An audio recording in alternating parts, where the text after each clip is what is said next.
Now, the great poets, I will list their names. The first one was Shmuel Hanagid. Shmuel Hanagid was around the year 1000.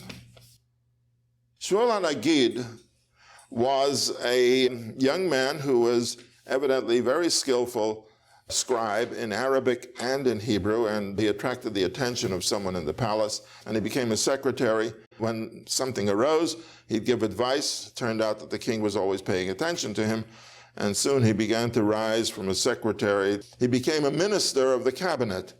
He became minister of defense. And then he was appointed commander-in-chief of the armies of the kingdom of Granada. So here is a Jew who became the commander of the forces of the kingdom of Granada. But there's something else we have to understand.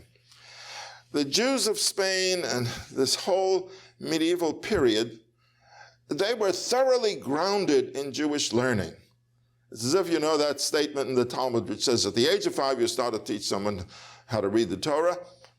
They started at the age of 5 or maybe 4 or 3, and they were thoroughly grounded in Bible and Talmud, steeped in Jewish tradition.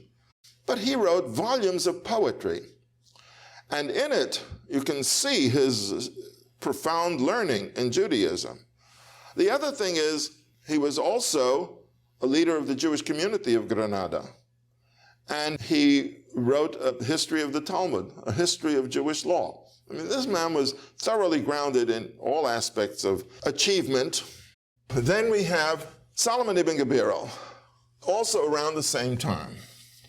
Solomon Ibn Gvirol, we know he was poor and he was sickly and he was suffering all his life, but one of the greatest inspired poets who wrote both secular as well as religious poetry, and one of his poems is called Keter Malchut. It means the crown of royalty, which is it's a description of God in heaven and the great profound ideas, religious ideas.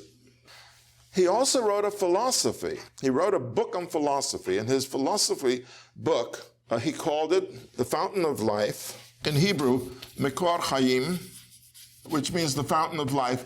It was translated into Latin, and it was called in Latin The Fountain of Life, Fons Vitae. And in this form, it became one of the most popular books in the monasteries of Christian Europe. He wrote it in faith in God and also total acceptance of scientific understanding and logic and philosophy. But in it, he somehow spoke of it without indicating clearly that he was Jewish, that he was a religious person and a philosopher, and somehow it was adopted by the Christians because the style was beautiful. They loved it. It was beautifully written. Now, he was a poet.